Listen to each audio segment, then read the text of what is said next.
Soy lo que quiero ser. Me da la gana de que ser india y ser janiwa no sea un insulto. Somos hermanas desde lo aymara, desde las polleras de nuestras madres. Las janiwas. Culiacanacan, Arupa.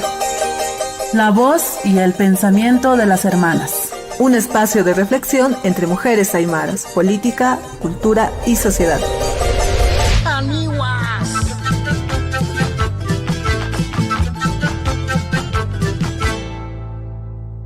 Hola a todos y a todas a quienes están acompañándonos hoy, martes 27 de octubre. Estamos viviendo el tiempo postelectoral con todos sus matices. Quiero darle la bienvenida a mi hermana, Cuya Reina. Bueno, buen día a todos y todas y hola Sharon, esperamos que hoy sea también una charla bien janiwa. Bien, seguro que sí. A ver, queremos hacer un par de reflexiones en torno a lo que está pasando justo en este tiempo postelectoral y las respuestas que han surgido a propósito de y cómo es que nosotras sentimos, pensamos sobre esto y que las cosas que nos preocupan y las cosas en las que quisiéramos ponerle energía y en las que no. Entonces, nuestro tema es... Bueno, hoy vamos a hablar sobre los discursos entre la dictadura y el racismo, ¿no? ¿Cuáles han sido los discursos que se han emitido tras las elecciones y cuáles también han sido reproducidas con más fuerza en la opinión pública? Y a partir de esto vamos a empezar con un discurso del periodista en Trambasaguas de Oki Diario. Ok Diario, lo siento. Y este discurso que ha causado tanta repercusión, no solamente en la opinión pública, sino a partir de estas, se han llegado a relacionar también con los discursos de colonización y aparte con un discurso que se ha reproducido ya antes de las elecciones y en los conflictos sociales que han surgido en el país. Bueno, vamos a escuchar un poco de lo que decía este periodista español. Sí, nos merecemos lo que sucede. Comentábamos ya en el programa anterior de Entre los Aguas Papers que evidentemente en Bolivia hay una gran población, una gran masa de población que es ignorante, ¿no? Que no está al tanto de las noticias de política, de economía, etcétera, ¿no? ¿Crees que gran parte de este resultado se explica por este factor? Bueno, vamos a ver. Yo creo que sí, o sea, eso no me cabe absolutamente ninguna duda porque el votante medio del movimiento al socialismo es un votante con un nivel intelectual nulo, o sea, prácticamente inexistente, ¿no? Ya no te digo cultural, no, o sea, no tienen prácticamente nivel, ¿no? Y claro, hay que recordar a la gente que nos está viendo aquí en España, ¿no?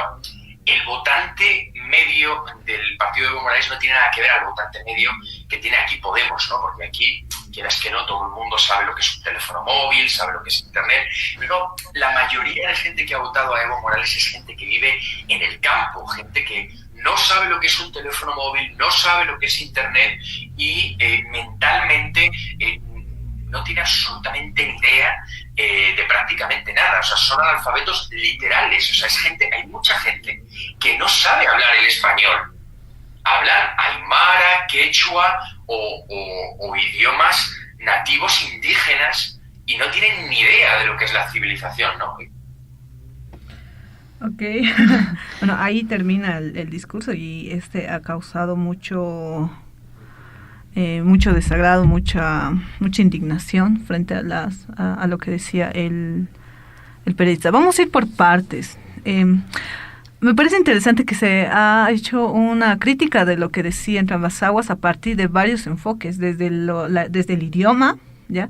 Que le hace referencia al aymara o los idiomas nativos, que pueden ser un sinónimo para él, no un sinónimo de ignorancia, ¿no? El hecho de no hablar español. De no civilización. Claro. La verdad es que no le vas a pedir a A que sea B, ¿no? Yo no le pediría a un periodista que se dedica a lo que se dedica este señor, con lo que su manera de hacer periodismo, no le pediría alta cultura ni gran entendimiento, la verdad. Pero lo que me molesta es que alguien así tenga tremenda palestra y tenga tanto eco aquí en Bolivia.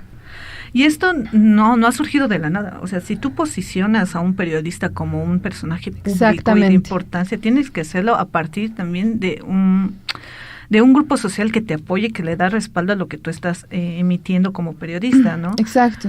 Bueno, este señor llega el año pasado, ¿no?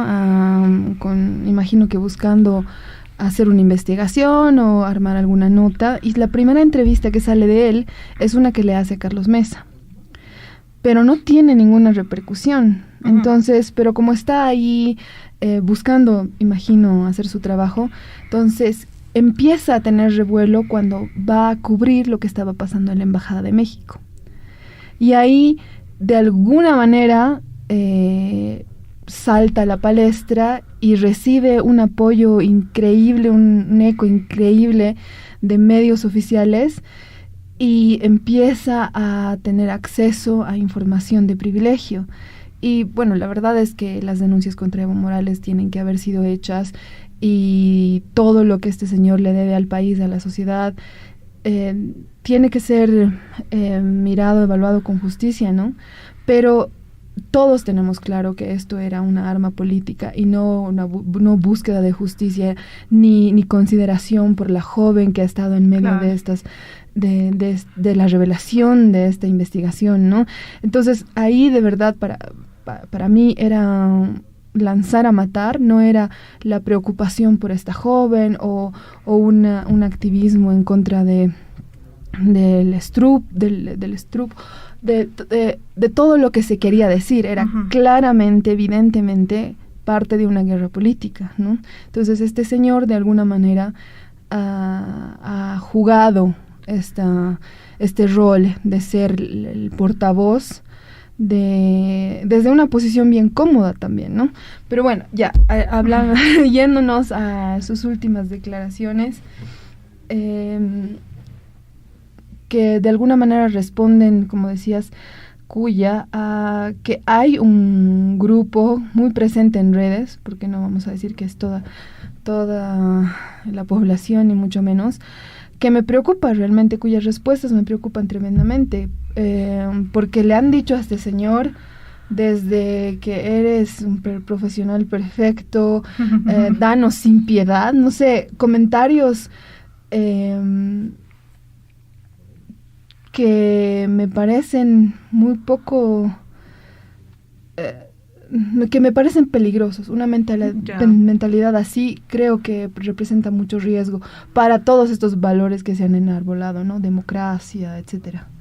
Claro, si hablamos, por ejemplo, de parámetros éticos que debe cumplir un periodista profesional, hay muchos parámetros, incluso en cuanto al cumplimiento de códigos éticos, ¿ya? Pero también puedes tú posicionar a un periodista bajo valores sociales que tú tengas, o bajo condiciones en las cuales tú te sientas mucho más cómodo, o condiciones en las cuales te favorezcan más a ti. Entonces, el discurso de Entrambasaguas, por ejemplo, ahora no ha sido por repercutir, o por lo menos no ha sido criticado por autoridades que tengan que ver contra el racismo. Estamos hablando del Viceministerio de Descolonización, o ahora ya una institución de descolonización, porque ya no tenemos tampoco un Ministerio de Cultura. Claro. Pero posicionar este tipo de personajes es peligroso. Y varias personas que estaban en España, compañeros, incluso periodistas, manifestaban que Entrambasaguas ni siquiera es un periodista de renombre en España, o sea, es un periodista que se cuelga a partir del amarillismo, y eso ha pasado con el caso del... Claro, la revista para la que él trabaja no es una revista que se vaya a tomar seriamente, ¿no? No es el país, digamos. Exacto, no es ni siquiera un medio serio y confiable, y que pueda verificar el contenido de forma ética. Pero, a ver, yo pienso que acá hay una pelea de discursos y de posicionar tu versión, ¿no? Versión de los hechos y de un discurso. Y eso ha pasado desde el anterior conflicto, ¿no? Uh-huh. Había una pelea entre intelectuales, pienso la versión de intelectuales, versión de la opinión pública. Cada espacio social tenía su opinión pública que quería posicionar dentro de la agenda social y la agenda política, o de la opinión en general. Entonces, tú necesitas un arma, posicionar un periodista, posicionar un intelectual, posicionar, no sé, un colectivo, posicionar un personaje público, a partir de tu versión y de tu conveniencia. Y es por eso que aparece este señor que incluso denunció un discurso racista de la hermana de Carlos Romero. Creo que fue él que había denunciado que Sí, presentó una grabación. Presentó una grabación y decía, miren, acá hay racismo y cómo se manifiesta esta hermana de Carlos Romero, que es del hermano, y todo un amarillismo, pero a partir de lo que decía la hermana, pero no tanto para denunciar el hecho, sino para catapultar o para minimizar lo que estaba viviendo su familia en ese momento. Sí, también, pero también para echarle tierra al MAS. O sea, todo lo que ha hecho este periodista es para echarle tierra al MAS. O sea, no hay un aspecto de denuncia. Incluso había más un enfoque de chantaje frente a la denuncia que hacía con la menor de edad sobre el caso de estupro o sin pedofilia. Ninguna consideración por exacto. No le importaba claro, nada. Era tipo, yo tengo información de que Evo Morales ha tenido una relación sentimental con una menor de edad, pero no lo voy a mostrar, algo así, ¿no? Tipo, no, además la manera en la que lo ha manejado, creando expectativa primero, exacto. ¿no? Sé algo, se los comentaré. Y ha hecho un uso muy bajo de esta información, y cuando lo que correspondía, si es que de verdad lo que importa es velar por la joven y denunciar este acto, es hacer la denuncia. No, pero evidentemente ese no era el objetivo. El objetivo era iniciar una guerra, ser parte de una guerra política bastante abierta. Ahora, que los medios sean todopoderosos y las redes sociales se traduzcan en realidad es otra cosa. La última elección lo ha demostrado, y aunque las redes sociales te decían algo y parecía que la atmósfera estaba definida de una manera, no es eso todo lo que existe, no es eso todo lo que hay, ni es nuestra realidad absoluta, ¿no? Pero es innegable que se generan ideas que se quieren posicionar, que se desea que se repliquen en la sociedad en su conjunto. Exacto. Y bueno, acá tenemos a Briseida. Estábamos hablando sobre el discurso de Entre las Aguas, y creo que ahorita estamos como dando datos referenciales al trabajo que hacía él y cómo es que se ha posicionado como un personaje de gran renombre en Bolivia, ¿no? Cosa que no pasa en su país. Y íbamos por partes, hablábamos también de este discurso de lo que es civilización y lo que no es civilización para Entre Ambas Aguas. Entre Ambas Aguas te dice que hablar aymara no es civilización. Claro, además es una mirada tremendamente colonial, claro, de lo que puede ser educación, civilización, etcétera. Pero, como te digo, yo no esperaría de este personaje un entendimiento más profundo de eso. Lo malo es que lo que dice se replica y se usa como bandera, ¿no?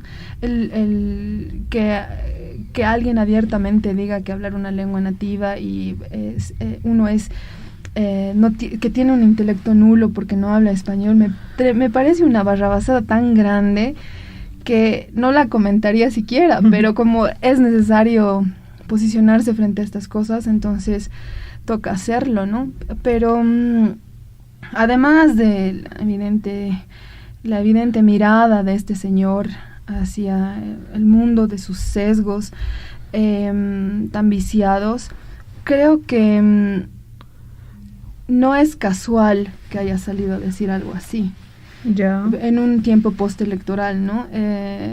Claro, nada es casual en tiempos políticos, pero sobre todo en un tiempo tan delicado en el que está viviendo el país. Y tampoco quiero decir que hay un plan armado ni nada parecido, pero estas respuestas de que estos comentarios emitidos por este señor que reciben este apoyo, estas respuestas de ciertos grupos en Bolivia, claro, no son gratuitos, están expresando su rabia, su descontento, su incredulidad de la peor manera, ¿no? Creo que ese ha sido el primer movimiento que podemos diagnosticar como las formas en las que se están expresando estos descontentos pueden pasar de algo aparentemente inocente o de un comentario desafortunado, como lo ha llamado él, a cosas mucho más serias, ¿no?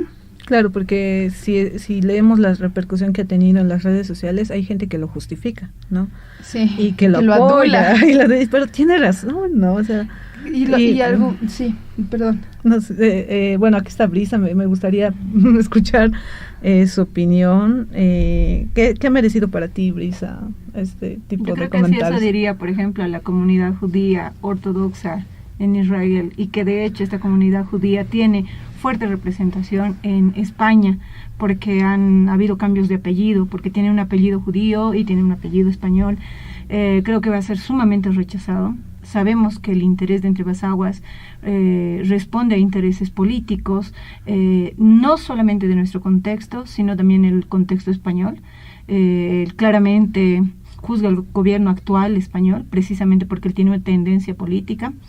Y creo que sería, lo denominarían antisemita incluso la comunidad judía, porque la comunidad judía ortodoxa no concibe los medios y las redes sociales como parte de su relacionamiento social, porque consideran que es una forma de contaminación. De control también. Y de control bajo estos monopolios mundiales en términos de redes sociales, ¿no? Quien controla, quien maneja y manipula, no solamente dentro del Internet, en estos medios por ese acceso, sino también de las grandes cadenas televisivas, ¿no? Entonces, prácticamente es una absurdez que se pueda defender ese tipo de opiniones bastante coloniales, supereditándose a criterios de inferiorización y superiorización, ¿no? Como que yo represento, en el caso de Entre Dos Aguas, represento un discurso colonial donde quiere mostrar cierta superioridad de civilización y habría que entender cuál será su modelo civilizatorio. Además, ¿no? Que para él ese es el orden natural, obviamente, en su mirada del mundo. Ese es el orden, esto es lo civilizado, esto no lo es. Entonces hay tan poco criterio, tan poca capacidad de reflexión, tan poca formación ahí que, bueno, ya. Igual también de nuestra población, ¿no? Porque, y digo nuestra población entre toda la pluralidad que es Bolivia, ¿no? Y entre toda esa pluralidad hay un nivel de desconocimiento decidido. Hay cosas que saben que se deben cuestionar, pero como le es útil para justificar posiciones y no reflexionar a partir de aquello, se utilizan como consignas, ¿no? Una ignorancia voluntaria. Exacto, una ignorancia voluntaria, como aquellas personas que se declaraban cuando fueron a la Plaza Isabel la Católica, o cuando fueron donde la estatua de Cristóbal Colón y se declaraban hispanistas en pro de la conquista española y todo aquello, rechazando todo el proceso histórico que ha pasado, no solo en Bolivia, sino en todo el territorio como tal, desde el norte hasta el sur, de como ellos han ido denominándolo, ¿no? Entonces, a veces llegamos a incongruencias mediáticas de intereses posicionados, como la actual posición que hay de ciertos grupos que se autodenominan civiles, pero sabemos que no son civiles, que tienen tintes partidarios en Santa Cruz, como querer un gobierno militar, digamos. Son incongruencias ante un Estado democrático, ¿no? No puedes decir un día antes quiero democracia y el otro día quiero un gobierno militar totalmente vertical. Ese tipo de discursos es lo que representa Entre Dos Aguas, y ese tipo de discurso es lo que las personas que tienen posiciones marcadas, intereses ya posicionados, es lo que defienden a rajatabla, y ante una ignorancia voluntaria se vuelve un peligro en el sentido de que hacen tomar acciones violentas. Exacto. Dentro de un Estado democrático. Justamente queremos hacer el puente entre estas declaraciones desafortunadas otra vez de este señor a lo que ha venido pasando después, ¿no? No sé si llamarlos cabildos, pero estas reuniones que se han venido dando en algunas partes del país, y los videos que han venido de eso. Hay uno en el que gritan: el que no salta es indio, que no sale es indio, carajo, ¿no? Y que dicen mucho de cómo están sintiendo estas poblaciones, que hay primero un marcado racismo que es absolutamente revelado, que ya no se disimula, no se esconde ni nada, pero además pensando que... Además que tenemos una ley 045 que no sirve de nada.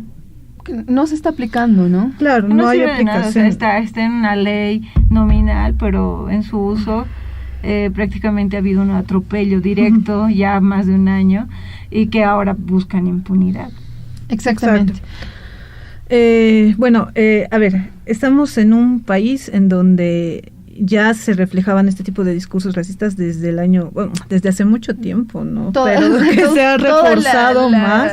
Claro, historia de la se República, ha reforzado, ¿no?, con más cinismo, ¿no? Exacto, porque más antes igual eran racistas, pero de manera paternalista, ¿no? Indiecitos. Exacto, ¿no? Pero ahora yo lo digo. Pero esto es más cínico. Yo lo digo a partir de que, tú puedes ocultar tu racismo a partir de que ya hay valores sociales, valores morales, la ley que te impide, por ejemplo. O la religión. O la religión que te impide, prácticas sociales que te impiden ser cínico, o sacar tu racismo. O sea, lo tienes que ocultar, no tiene que ser evidente. Sociales, ¿no? De estos comportamientos. O reguladores autoritarios, digamos. No teníamos una ley, entonces... que al fin de a cabo no ha funcionado. Creo que ha funcionado más para victimizar a Evo Morales y todo lo que se cuestionaba sobre él, pero ahora se ha normalizado tanto el discurso, o sea, se ha hecho tan fuerte e incluso ha llegado a posicionarse dentro del discurso regionalista.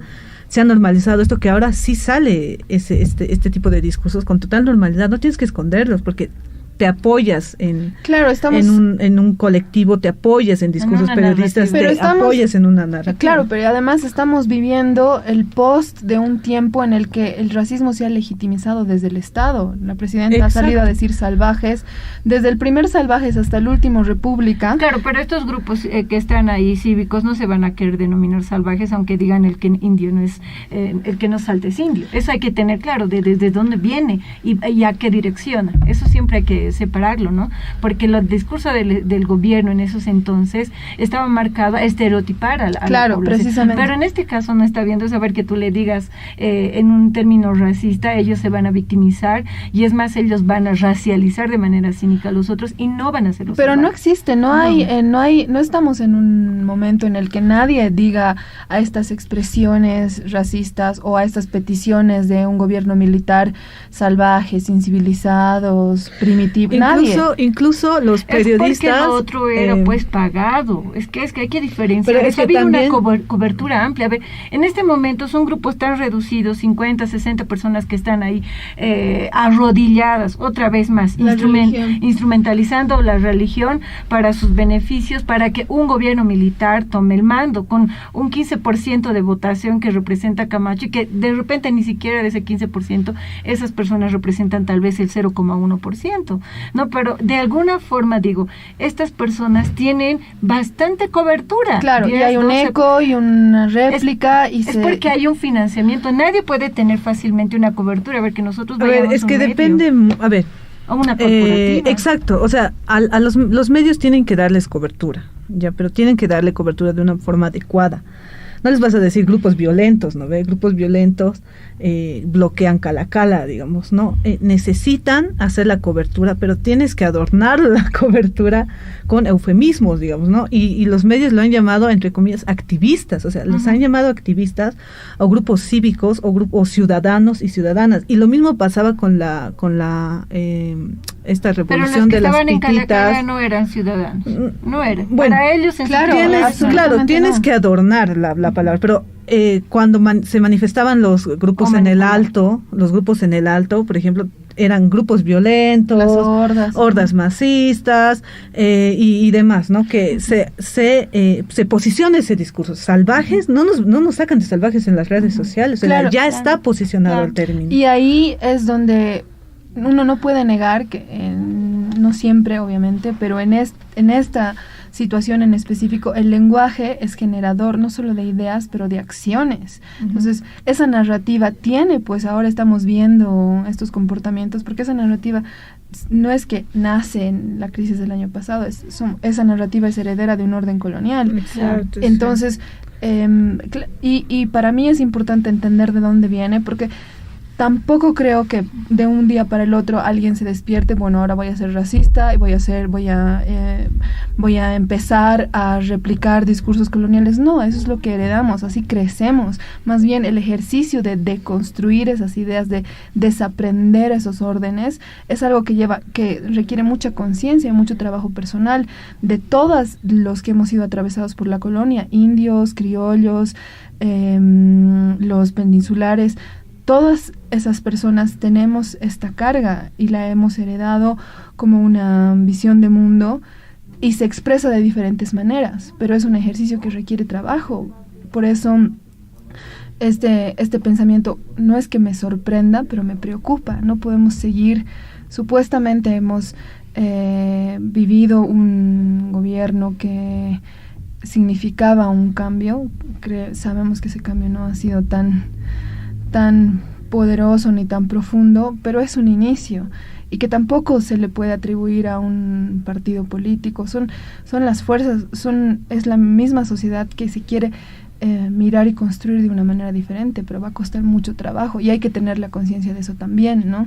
Porque para mí también es un riesgo de que ahora nos pongamos a decir a todo el mundo racista y colonizador, y eso no es que aplaca esas ansias, más bien las refuerza, y las refuerza por antagonismo. Entonces lo que necesitamos es mucho entendimiento y estamos siendo incapaces de generar ese entendimiento. Yo creo que ese entendimiento no va a surgir mientras se tenga posiciones marcadas. Y cuando las personas tienen posiciones marcadas y imponen su interés de fondo, no va a permitir a subsanar lo que tú mencionas, Charles. ¿Por qué? Porque, por ejemplo, los medios de comunicación son cómplices de la propagación de esta forma. Claro. Y al ser cómplices, por ejemplo, cuando, no sé, X o Z movimiento se levanta sobre algo, la cobertura es mínima, porque de repente no genera tanto sensacionalismo a la cadena televisiva y criterios de rating. Pero temas como donde no se está posicionando un periodismo ético ni investigativo tampoco, porque fácilmente se puede utilizar diferentes titulares para estigmatizar a unos y heroizar a otros, ¿no? Y como se ha hecho hasta el momento, no se ha hecho un periodismo investigativo, solo se hace en unos cuantos para estigmatizarlos y en otros se omite su recorrido, ¿no? Y eso es bien dirigido y eso no va a ayudar, y lamentablemente nuestra sociedad consume estos medios masivos, consume desde la televisión, la radio y las redes sociales de manera direccionada. Bueno, en algunos casos, en el caso de las redes sociales, nos puede permitir ver qué publicaciones son por lo menos pagadas y nos dicen son publicidad, pero puede estar encubierta incluso con cuentas. Ya hemos visto que estos fenómenos de las cuentas han servido mucho para polarizar el criterio y el comentario de las personas, ¿no? Y para direccionar su opinión también. Entonces, bajo una coyuntura bastante mediática, donde los medios y las redes sociales se imponen para generar estas posiciones, la única posibilidad que se da es de que el ciudadano de a pie empiece a escuchar al otro y escucharse sin intromisión de esto, y llegar a ese proceso de escucharse y escucharnos y autorreflexionar no va a ser fácil, por lo menos en esta primera etapa, en este 2021. No es cuestión de un año, sino va a ser un proceso que en algunos casos incluso van a surgir procesos violentos, ¿no? El hecho del 2019 ha sido algo bien duro, porque nos ha deshumanizado. Ha habido personas que decían que estaban felices que mueran X o Z personas simplemente porque no compartían posiciones políticas, sin haber sido agredido de manera directa o haber sentido una violencia directa, pero como ha asumido esa narrativa de un lado, se ha apropiado tanto de esa narrativa que ha generado conflictos internos, incluso dentro de la familia. Entonces, ¿cómo superamos eso? Solo escuchándonos, solo reflexionándonos, pero si no... Primero tiene que haber el deseo, ¿no? Claro, eso, si desde nosotros no hay la voluntad, a lo que tú llamas el deseo, no sirve de nada, porque sigues consumiendo la información que crees que va a ir para ti y rechazando la que no consideras que parte con la narrativa que tú has decidido creer y reproducir. Es así.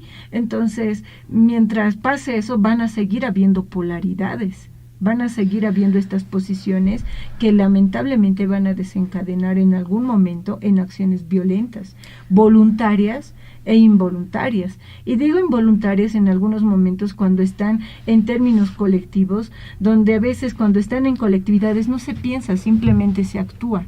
O cuando la gente se siente amenazada. O cuando se siente amenazada y actúa por sentido común de sobrevivencia, digamos, ¿no? Entonces no sabe cómo va a reaccionar y reacciona hasta de la peor manera que jamás había pensado, ¿no? Bueno, con esa idea vamos a hacer una pausita y vamos a volver ya para comentar estas peticiones, en específico estas peticiones de intervención militar, de gobierno militar y lo que debería hacerse desde instancias oficiales quizás, ¿no? Entonces volvemos.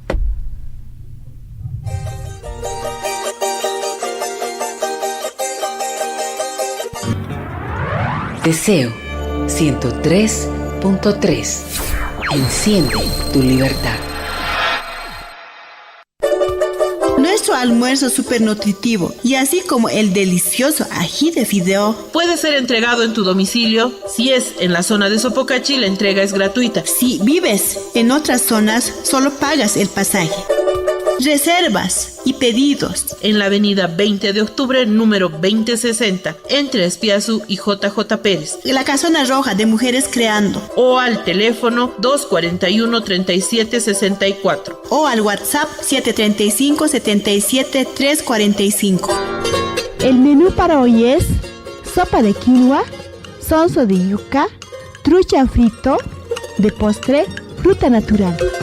Te esperamos, no se olvide de reservar. Deseo 103.3. Enciende tu libertad.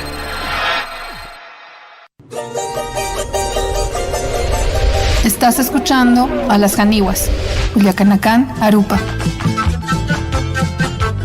Vuelta, reflexionando sobre qué está pasando en nuestro país, ¿no? Son cuestiones preocupantes. Lo digo porque, no sé, imagino otro tiempo en Bolivia misma o cualquier otro país de la región o del mundo.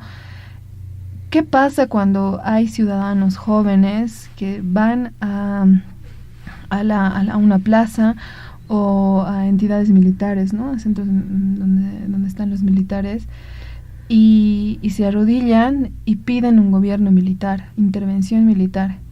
¿Qué pasa detrás de eso? Como un pedido democrático. Además, ¿qué está pasando detrás ahí? ¿Qué dicen?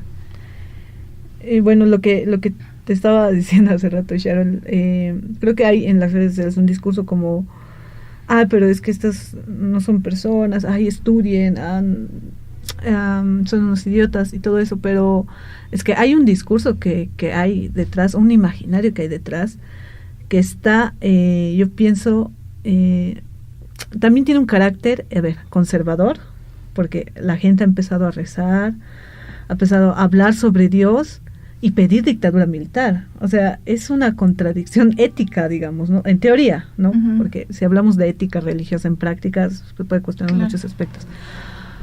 Pero, a partir de estos, yo pienso que surge también, se ha reforzado tanto esta narrativa de que nos vamos a convertir en Venezuela, es que los indios o los salvajes no deben gobernar el país y todo eso, que se ha reproducido y se ha reproducido tanto y se ha reforzado tanto en las elecciones, en el conflicto, en la crisis sanitaria, que se genera una consecuencia de pedir ya una un gobierno militar. Y esto no solamente está pasando ahora, esto ya se había en el discurso en las redes sociales, ¿no? Cierren la asamblea, que los militares tomen el poder, ya habían estos discursos en donde no se quería llegar a elecciones a partir del MAS o a partir del partido masista. O sea, incluso había una petición de quitarle la personería jurídica a los del MAS. Lo que sea, el precio que sea. No me claro, entiendo. había cualquier tipo de precio, incluso, había una publicación de Andrés Gómez que, bueno, son cuestionantes, ¿no? Hay un montón de publicaciones de Andrés Gómez que son muy polémicos, pero había uno que me parece súper interesante. Él decía, a ver, si por alguna razón, no sé, Camacho está en segundo lugar, no sé, tal vez Mesa se muere, digamos, o se accidenta, o no sé, pero sale de la carrera hacia la presidencia, y Camacho está en segundo lugar, ¿tú por quién votas? Bueno, eso de que se muere y todo eso no lo ha dicho Andrés Gómez, no, pero de alguna forma, digamos que Camacho, no sé, por azares de la vida, llega a segundo lugar. O sea, ¿tú por quién votarías? Me llegan una sarta de comentarios, tipo, ay, no importa si es machista, no importa si es si ha hecho esto, yo votaría por él. O sea, ahí, lo que sea, ¿no? Claro, ahí te das cuenta que no importa si reviven a Hitler y lo ponen para segundo lugar contra Arce, igual votarían por él. O sea, aunque hay posiciones marcadas. Hay posiciones muy marcadas, también. Pero a ver, ¿a partir de qué surgen estas posiciones marcadas? Porque no se generan de la nada, claro, ¿no? Claro. Y tampoco de un día al otro. Claro, el Estado ha ido reforzando este tipo de polarización. También con la los medios han ido reforzando este tipo de discurso.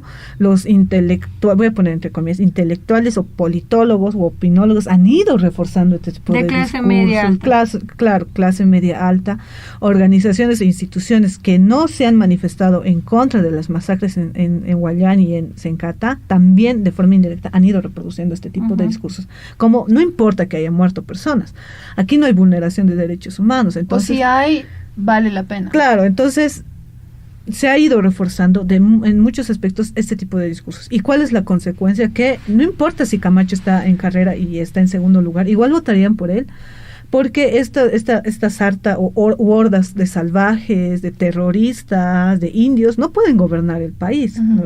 Incluso yo vi un comentario en Facebook que decía, es que los narcoterroristas no pueden gobernar el país, y por eso tiene que haber un gobierno militar, pero hay un desconocimiento total ahí, porque son los militares los que están dentro de las operaciones en esto del narcotráfico. Entonces hay un desconocimiento total del país. Ese es un gran problema de las redes en general, ¿no? Que le ha dado voz a pensamientos sin mucha reflexión, sin conciencia de las posibles consecuencias, y estamos viviendo ese contexto. Ahora cualquiera en este momento puede mandarse a decir cualquier cosa sin pensar en lo que eso puede generar. Entonces, y creo que es que por eso no ha habido un precedente serio del uso de la ley 45. Si hubiera habido un precedente serio del uso de la ley 045, no estaríamos pasando por esta coyuntura, y eso es una consecuencia del MAS, porque como hace un momento se mencionaba, se ha utilizado más para victimizarlo,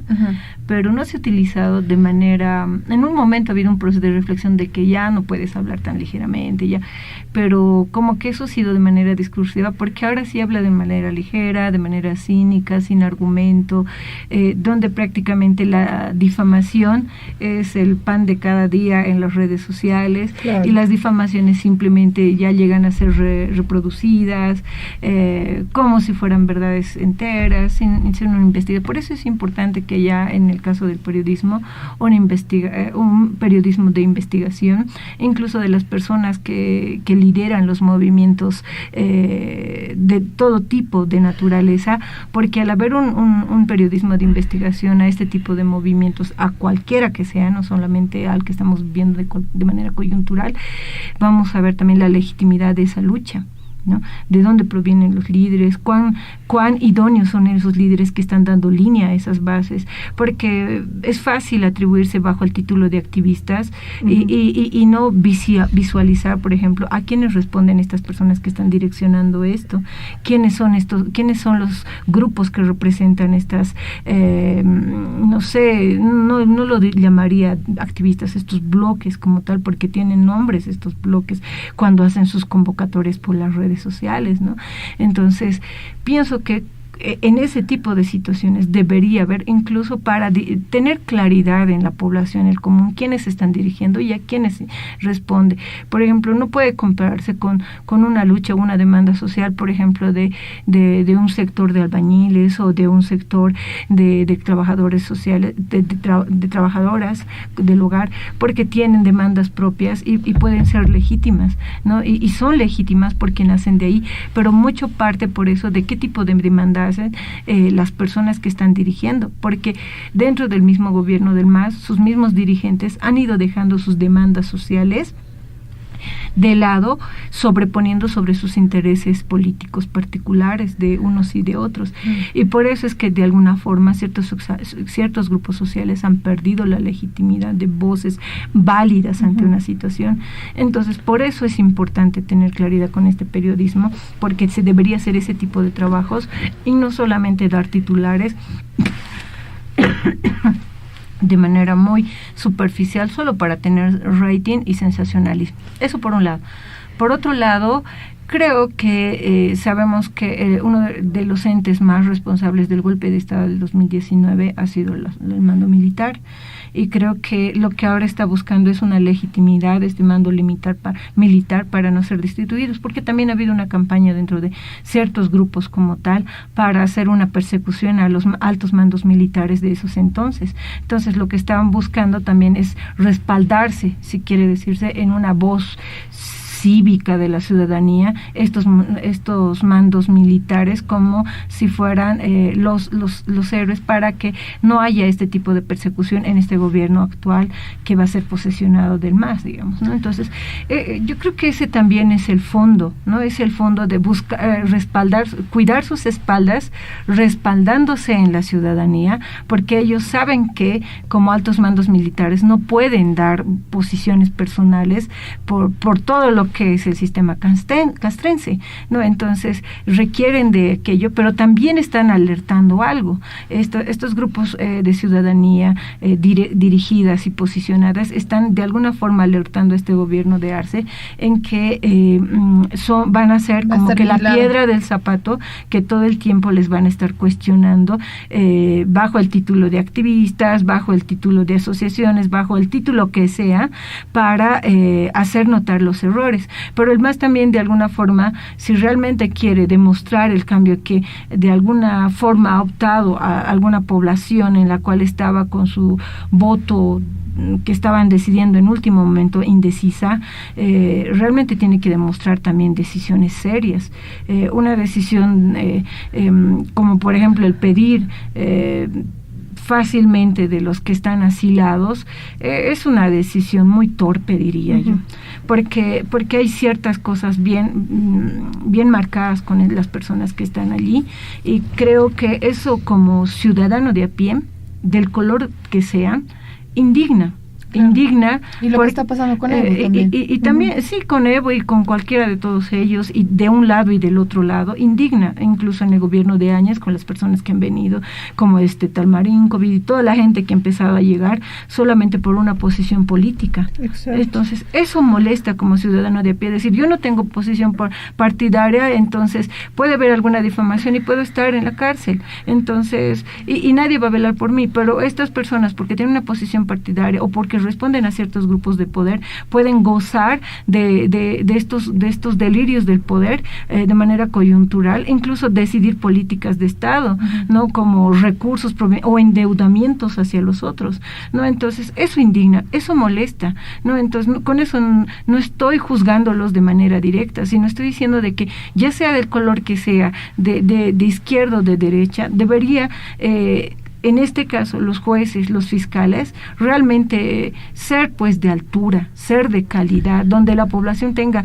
confianza y estas personas realmente se las juzgue como debe juzgarse, con los procedimientos que corresponde. Y ahí no por ser partidaria de uno o de otro color pueda respaldarlo. Entonces ahí es donde también la población ha ido respaldando, ha habido esas narrativas de uno y de otro, justificando ciertas acciones que no tienen que ser justificables, porque como ciudadanos debemos vernos que nosotros no gozamos de aquello.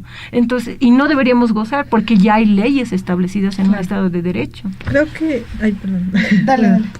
Bueno, coincido plenamente con Brisa. Creo que el peor error que está cometiendo ahorita el MAS es posicionar a un personaje y respaldarlo frente a toda la gente que ha apoyado nuevamente al partido, ¿no? Es como que quieren arriesgar todo ese voto que seguro tampoco es fácil conseguirlo, porque hay gente que ha tenido que confiar en el partido, pero arriesgarlo por Evo Morales y porque su discurso... Y además que no es un voto por Evo Morales. Claro, no es un voto por Evo Morales, pero... En algunos casos ni siquiera por el MAS, eso hay que tener claro. O sea, los del MAS se supereditan porque ellos creen que han hecho una campaña seria, no han hecho una campaña seria. Muchos de sus candidatos no han hecho ni campaña, como esta señora Berta Carapi, por ejemplo, que representa como un pluri, pero ahora recién se dice que las mujeres de Pollera están en el poder, cuando ella también ya ha sido una ex concejal por otro partido. Entonces eso molesta porque muchas personas han votado no por un criterio partidario, sino por una sí, ha sido por consecuencia a toda una práctica que ha habido en una gestión, o recordando a todos los procesos históricos que se ha vivido también en la dictadura y que de alguna forma se estaba reproduciendo en esa coyuntura. Entonces eso tiene que quedarles claro a los demás, que no se superediten y que tampoco, eso es algo que tiene que ser criticado. A mí me molesta que digan después las organizaciones sociales que quieren ministerios y todo aquello, que cuando ¿y dónde estaban cuando ha habido la masacre de Sencata? ¿Dónde estaban cuando ha habido la masacre de Sacaba? ¿Quiénes han dado no rostro por un partido? Porque ni el partido había. Las juntas vecinales del Alto no existían. Las ollas comunes, todo esto desde la población ha sido de la población. Ha sido de la población y no se pueden supereditar que ahora corres más legitimidad tienen aquellas personas que han dado el rostro, y han dado el cuerpo, y han dado su vida en procesos no por un partido político, sino en un cambio de un proceso histórico, porque no estamos diciendo que queremos seguir reproduciendo su partidismo, sino que estamos cansados de que sigan reproduciendo su colonialismo, ya sea de izquierda o ya sea de derecha. Exacto. ¿No? Entonces, eso es lo que la gente ha salido en noviembre, y eso tiene que quedarle claro a Evo y al MAS como tal, ¿no? Y tienen que tener esa claridad, y eso es lo que también alimenta estos discursos racistas, porque ellos atribuyen esa gestión y última gestión precisamente de Evo, de los manejos y de este accionar dentro del sistema judicial, ¿no? Porque arrestar a Franklin Gutiérrez también tiene que ser algo cuestionado. Y que se haya actuado de la forma que se ha actuado en su entonces muestra una parcialidad del sistema judicial, tanto en el gobierno de Evo como en el gobierno de Áñez. En el gobierno de Áñez el sistema judicial igual se ha maleado para procesar a todos los que estaban ahí en contra de ese gobierno. O sea, ahí vemos que no hay un sistema judicial serio, y que eso es lo que debe ser criticado y sumamente cuestionado. Debería haber penas más duras para los jueces y fiscales que están tomando decisiones de este tipo, y creo que debería haber mayor participación de la ciudadanía con ciudadanos idóneos, y creo que hay bastantes ciudadanos idóneos. Creo que si ahora realmente dicen un gobierno de indios, deberían estar pues gobiernos de indios, así como este policía que después no ha querido ser motín, aunque ha querido ser masista y ha dicho públicamente que es masista. Pues a ver, veamos su consecuencia del MAS y que lo pongan como ministro de defensa, por ejemplo, ¿no? Y a ver si lo restituyen. Ahí realmente van a mostrar si son gobierno de indios o es que van a seguir poniendo al gabinete ministerial que han puesto en la última gestión. Hay muchas cosas que reflexionar y cuestionar, por si acaso. O sea, creo que yo quisiera que nuestra audiencia considere que no está aquí una posición de justificar a uno u otro, sino es un espacio de reflexión donde pensamos y decimos lo que... Por eso precisamente nos llamamos las janiguas, porque tampoco nos vamos a dejar imponer a sus narrativas de uno o de otro lado, ¿no? Exacto. Cuya, ya nos quedan bien poquitos minutos. Ok, gracias, Bruce. A ver, yo solo quería hacer algo corto. Y he terminado hablando yo. Sí. Ya me he olvidado. A ver, algo que decía Brice que me parece importante hacer énfasis en eso es que obviamente estas narrativas racistas no se generan solamente a partir del gobierno de Áñez, de los medios, todo eso. El MAS ha reproducido este tipo de discursos de forma directa e indirecta en su gobierno, ¿no? Claro. Entonces eran los indios los que estaban relegados y eran como patrimonio del país, ¿no? Entonces había un carácter ahí también paternalista y de un victimizador. Y victimizador, claro. Entonces, a ver, que ha sido utilizado en el mundo internacional. Tú generas ese tipo de idea del indio, como es el Evo Morales, ¿no? Ese tipo de, es que a mí me acusan porque soy indio, es que a mí me cuestionan porque soy indio, ¿no? Y claro, ves a un Álvaro García Linera y también no es porque eres indio, porque eres un mediocre y corrupto, por eso. Claro, pero ves casos. También el discurso de Álvaro García Linera, y a mí me causaba mucha rabia que cuando habían, ¿no? Entrega de obras, iban campesinos, iban sectores sociales, obreros, había también un carácter paternalista de, tienen que votar por Evo Morales porque él les va a dar eso, ¿no? Claro. Él es como ustedes, ¿no? El que educa. Entonces, este tipo de narrativas también refuerzan este tipo de racismo, ¿no? Y por eso también es el discurso de, es que ellos son ignorantes, si han votado es porque les han regalado algo, son manipulados, ¿no? Entonces, ese tipo de ideas también se refuerzan a partir de lo que Evo Morales... Del discurso de entre Basaguas. Evo Morales y todo el aparato del MAS ha reforzado, o sea, que no se y por eso se cuestionó, y por eso el Maicu lo cuestionaba, por eso muchos indianistas por eso el Maicu es licenciado en historia y no se victimiza por ser indio. Claro. Pero ahorita tú ves también a un Maicu que abiertamente ha dicho que iba a votar por el MAS, y ahí también hay una consecuencia, es decir, ahí también ves reflejado algo en el Maicu, porque el Maicu siempre ha sido antimasista. La consigna del Maicu era el voto del salvaje para el salvaje. Claro, entonces, pero que ha sido direccionado al MAS y que tal vez el voto del salvaje para el salvaje, pero y que podría ser Feliciano Mamani también. Sí, pero obviamente no. Pero sí, obviamente no. Pero ves ahí que hay un voto en contra de todo este discurso y esta parafernalia fascista, y no es por el MAS, ¿no? Entonces, claro, no es mérito del MAS realmente. Claro, no es mérito del MAS, y lo que decía es, ahora hay que ver cuál va a ser el proceso, el desarrollo del gobierno de Arce. No, yo quiero dar un pequeño crédito al Feliciano y a Mesas, y he visto que al menos Feliciano saca 2, 3, 4 votos, y eso es bueno, porque él ha brillado por su propia luz, con su propio discurso. Sabemos que ha habido muchas deficiencias dentro de su liderazgo, pero al menos ha mostrado una posición propia, ¿no? Y eso debe ser también considerado. Claro, el discurso, ¿no? El discurso de Feliciano es sumamente... Tener más de 70,000 votos, no claro, desde fácil. La academia y todo eso, pues, pero es que no sabes... Claro. Pero si hablas desde el sindicalismo, o sea, las acciones de los obreros, de los mineros, del sector obrero es distinto. Claro, es que un académico muchas veces hace lectura desde su academia, ¿no? Y para que haga una lectura desde el otro lado, tendría que también involucrarse dentro del mundo sindicalista. Claro, es un mundo que se ignora completamente. Que se ignora y se critica. Ya, tenemos nada de tiempo, me parece. Vamos a cerrar. Bueno, podemos igual abrir este tema y tener otro programa sobre lo que significa ha significado la candidatura, puede significar la candidatura de Feliciano.